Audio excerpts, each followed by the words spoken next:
আসসালামু আলাইকুম, hi viewers, আশা করি সবাই ভালো আছেন। তো আজকে আমরা একটা মনিটর দেখব। মনিটরটা হলো স্যামসাং এর 17 ইঞ্চি, মডেল নাম্বারটা হচ্ছে 743L। এটা আসলে প্যানেলের সমস্যা। এর আগেও এরকম প্যানেল নিয়ে কাজ করেছি, ভিডিও দিয়েছি, কিন্তু আসলে সেখানে আপনারা অনেকে কিছু বুঝতে পারেননি। তো আগের ভিডিওতে কমেন্টস সবারই একটা বক্তব্য ছিল, সেটা হলো যে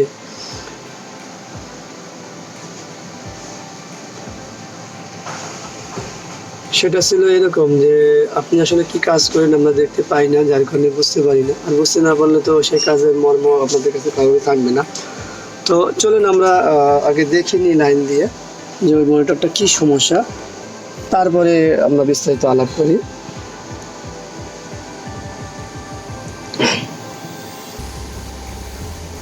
আপনারা দেখতে পাচ্ছেন এটা হলো এক পাশে আছে, যদি আমি প্যানেলটা ওপেন করে রাখছি, দেখুন 3টা র্যাম আছে এখানে, 1 2 3।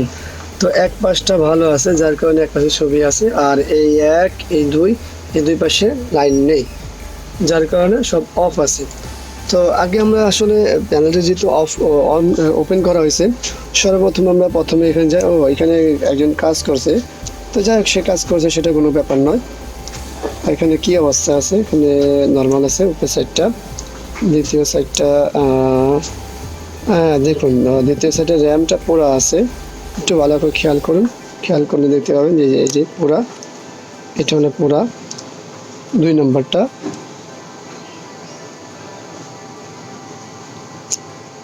চলুন আমরা 3 নম্বরে চলে যাই। 3 নম্বরটা কি অবস্থা আছে? 3 নম্বরটা আসলে ভালো আছে। আবারও 2 নম্বরটা একটু দেখি। 2 নম্বরটা ভালোই পোড়া, শুধু পোড়া না, ভালোই পোড়া। তো এই হলো এই 2 নম্বরটা পোড়া। তো আমরা জাস্ট এখানে আগে ভোল্টেজগুলো মাপবো, তারপরে দেখবো যে কোন ভোল্টেজটা শর্ট আছে বা আসল বিষয় কি। তো চলুন দেখা যাক কি হয়। তো চলুন আমরা আসলে কিছু ভোল্টেজ মাপার পরে সিদ্ধান্ত পাওয়া যাবে যে আসলে কি করতে হবে। সর্বপ্রথম আমরা ওনার ভোল্টেজগুলো মাপি। নিলাম, এখানে আসলে আমাদের দেখার বিষয় আছে হাই ভোল্টেজের কি অবস্থা, মাইনাস কি অবস্থা, বিডিডি কি অবস্থা। দেখুন বিডিডি জি, যেটাকে হাই ভোল্টেজ আমরা বলে থাকি, সেটা আছে এখানে উপরের ইয়েতে। আমরা নিচে চলে যাই, নিচে সম্ভবত এইটা হবে হাই ভোল্টেজের, এখানে হাই ভোল্টেজ আছে। আমরা দ্বিতীয় কফে চলে যাই,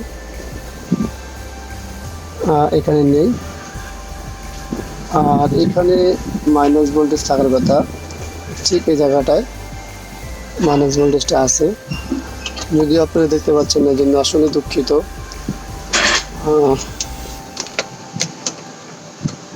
এখন হয়তো দেখা যাবে।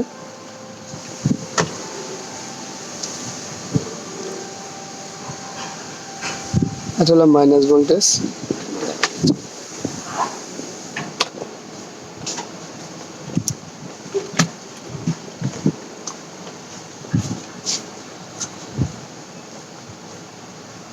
এটা হলো মাইনাস, আর এখানে হলো হাই ভোল্টেজ, আর এই জায়গাটা মাইনাস কি আছে?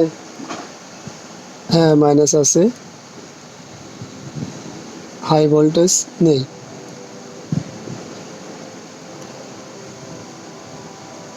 যেহেতু হাই ভোল্টেজ নেই, সেহেতু এখানে কি অবস্থা? 3 নম্বর কাপে মাইনাস ভোল্টেজ আছে, হাই ভোল্টেজ নেই। তো সর্বপ্রথম আসলে একটা কাজ করতে হয়, সেটা হলো একটা হাই ভোল্টেজ টানি। হাই ভোল্টেজটা টানবো থেকে, সেটা একটা বিষয় আছে। আমরা কয়েল তার নিয়ে নিব। হাই ভোল্টেজটা আমরা সাধারণত দিব হচ্ছে উপর থেকেও দেওয়া যায়, নিচের থেকেও দেওয়া যায়। তো চলো আমরা উপর থেকে দিই, কারণ হলো পাতার থেকে র্যাম্প থেকে না দিয়ে উপর থেকে দেওয়াই ভালো হবে। এখানে হাই ভোল্টেজটা হবে বিডিডিজি, যেটা বলা আছে সেটা হবে হাই ভোল্টেজ। পাটটা খুলে ফেলি।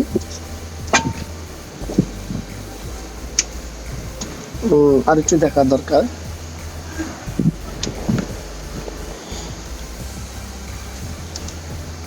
এখানে শুধু হাই ভোল্টেজ হলেই হবে না, এখানে পাশাপাশি থাকবে 4 ভোল্ট, 3.5 ভোল্ট আছে। এর পাশাপাশি এখানে 12 ভোল্ট থাকার কথা, মাইনাস এই ভোল্টেজটাও আছে, -3.3, -7 এবং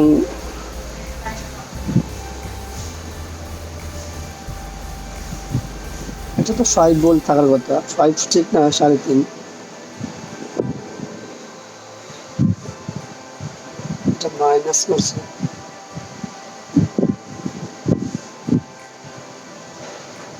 হ্যাঁ আছে, এখানে 5 ভোল্ট আছে। তো যাই হোক, আমরা পাওয়ারটা অফ করে নিই।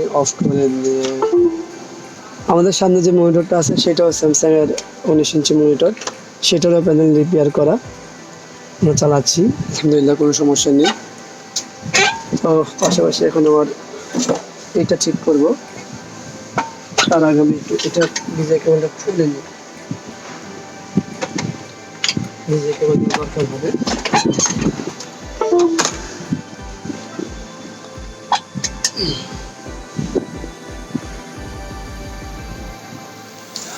রং নিয়ে নিব। প্যানেলের কাজ খুব সহজ আবার খুব কঠিন। যদি আপনারা টেকনিশিয়ান হয়ে থাকেন তাহলে 4টা ভোল্টেজ সবসময় খেয়াল করবেন। 4টা ভোল্টেজ সবসময় যদি খেয়াল করেন তাহলে প্যানেলের অর্ধেক কাজ হয়ে যায়। সেটা হলো কি, হাই ভোল্টেজ, মাইনাস ভোল্টেজ এবং এডিটি এবং গ্রাউন্ড। এই 4টা ভোল্টেজ যদি আপনারা খেয়াল করেন তাহলে দেখবেন যে আপনাদের প্যানেলের অনেক সুবিধা হবে। যেরকম VGH plus, VGH minus, ABDD এবং গ্রাউন্ড, এই 4টা ভোল্টেজ অবশ্যই আপনারা খেয়াল করবেন। এই 4টা ভোল্টেজ যখনই আপনাদের খেয়ালে চলে আসবে এবং বুঝে ফেলবেন, দেখবেন যে 4টা ভোল্টেজের যে কোনো একটা ভোল্টেজ বেশিরভাগই মাইল যায়। এবং আপনারা প্যানেলের যে ডাটাগুলো আছে খুব খেয়াল করবেন, খেয়াল করলেই আপনারা পেয়ে যাবেন এবং পেয়ে গেলে হয়ে যাবে।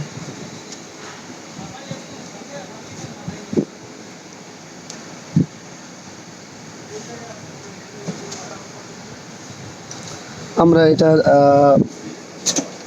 3 নাম্বার পিনে দিয়ে দেব উল্টা পাশ থেকে, উল্টা পাশটা দিয়ে দিলেই আশা করি হয়ে যাবে।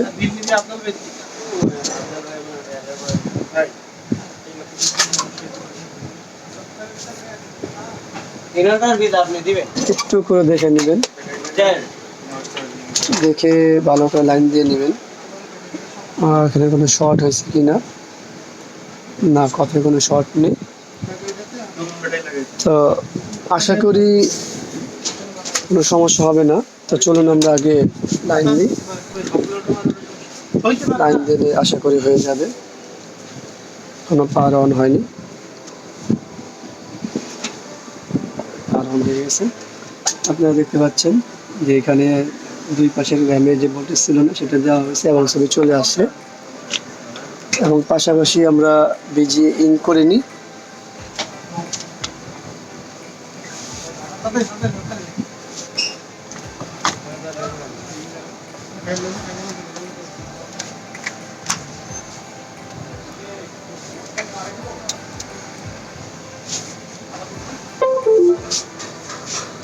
দেখুন ছবি চলে আসছে, পরিপূর্ণ ছবি চলে আসছে, কোনো এখানে কোনো র্যাশ নেই, কিছু নেই। যেমনটা অনেক সময় অনেক প্যানেল রিপেয়ার করলে হয়ে থাকে, সেটা হয়ে থাকে এরকম যে কখনো কখনো দাগ হয়, এই ধরনের সমস্যাগুলো হয়ে থাকে। তো আলহামদুলিল্লাহ এটাতে নেই। তবে আপনারা একটা জিনিস খেয়াল করবেন, যখন প্যানেলগুলো হয়ে যাবে বা ওপেন থাকবে তখন আপনারা খুব সাবধানে এটা নাড়াচাড়া করবেন, কারণ সাইডগুলো খুবই নরম এবং একটু নাড়াচাড়া উল্টা হলেই দেখবেন যেটা ভেঙে যাবে। তো এই জিনিসটা একটু খেয়াল রাখবেন আপনারা সবাই। তো আশা করি এই ভিডিওটি দেখবেন এবং অনেক কিছু শিক্ষণীয় আছে এবং শিখবেন। তো এবং যাদের প্যানেলে এই ধরনের সমস্যা আছে, আপনাদের পরিচিত যারা আছে তাদের কাছে যাবেন, যদি না হয় বা যদি কারো পরিচিত না থাকে তাহলে আমাদের কাছে রেফার করতে পারেন। আশা করি আমরা একটা ভালো সলিউশন দিব, এটা হলো মূল বিষয়। এবং যতটুকু সম্ভব ততটুকু সলিউশনের ব্যবস্থা করব। আর আসলে আমাদের কাছে সবাই আসে হলো আপনাদের মতো যারা পরিচিত তারাই। এছাড়া এখন বর্তমানে কাজ প্যানেল লেভেলে কাজ পাওয়া খুব টাফ, এবং তারা মনে করে, সবাই জানে যে সবার মধ্যে একটা জিনিস আসে যে প্যানেল রিপেয়ার হয় না, প্যানেল রিপেয়ার হয় না। তো এই চিন্তা করে সবাই আসলে প্যানেলগুলো বাতিল করে দেয়। তো আমি তাদের উদ্দেশ্যে বলবো যে আসলে প্যানেল বাতিল হওয়ার কিছুই নেই। হ্যাঁ, বাতিল হওয়ার কিছু নেই এমনটা নয়, প্যানেল বাতিল হয়। সেক্ষেত্রেগুলো হলে এরকম যে ধরেন কপ পুড়ে গেছে, কপ নেই, কপ লাগানোর মতো অপশন নেই, সেক্ষেত্রে প্যানেলগুলো বাতিল করতে হয়। আর যেখানে কপ লাগানোর অপশন আছে সেখানে তো বাতিল করার কোনো প্রশ্নই ওঠে না। তো যাই হোক, একটা 17 ইঞ্চি স্যামসাং মনিটরে প্যানেল রিপেয়ার করলাম। প্যানেলটির হলো চাংওয়া মডেল। তো এটা কমপ্লিট হলো। তো আজকের ভিডিওটা অবশ্যই ভালো লাগবে সবার, কারণ সবারই একটা কমপ্লেন ছিল যে ভিডিওটা ভালো হয় না, দেখতে পান না কাজ করার বিষয়টা। তো এটা কমপ্লিট হয়েছে, আপনারা দেখতেও পেয়েছেন। এবং আমাদের চিন্তা ভাবনা আছে যে পরবর্তীতে আরও কীভাবে ভিডিওগুলো ভালো করা যায় এই বিষয়ে আপনারা কমেন্টস করবেন, এবং এই ভিডিও সম্পর্কে কমেন্টস করবেন, এবং আপনাদের কোন কোন বিষয়ে ভিডিও বানালে আপনাদের সুবিধা হয় সেইটা কমেন্টস করবেন। আমরা আশা করি সেই কমেন্টসের উপরে নির্ভর করে ভিডিও বানাবো। তো যাক, আলহামদুলিল্লাহ অবশেষে হলো, এটাই হলো মূল বিষয়। আমার চ্যানেলটিকে, আমার ভিডিওটি দেখবেন এবং আমার চ্যানেলকে সাবস্ক্রাইব করবেন, কমেন্টস করবেন, লাইক করবেন, বেশি বেশি শেয়ার করবেন। তো আবারও কখনো অন্য কোনো বিষয় নিয়ে কখনো আবার দেখা হবে ইনশাআল্লাহ, আশা রাখি। আজকের মতো এখানে শেষ। আসসালামু আলাইকুম ওয়া রাহমাতুল্লাহ।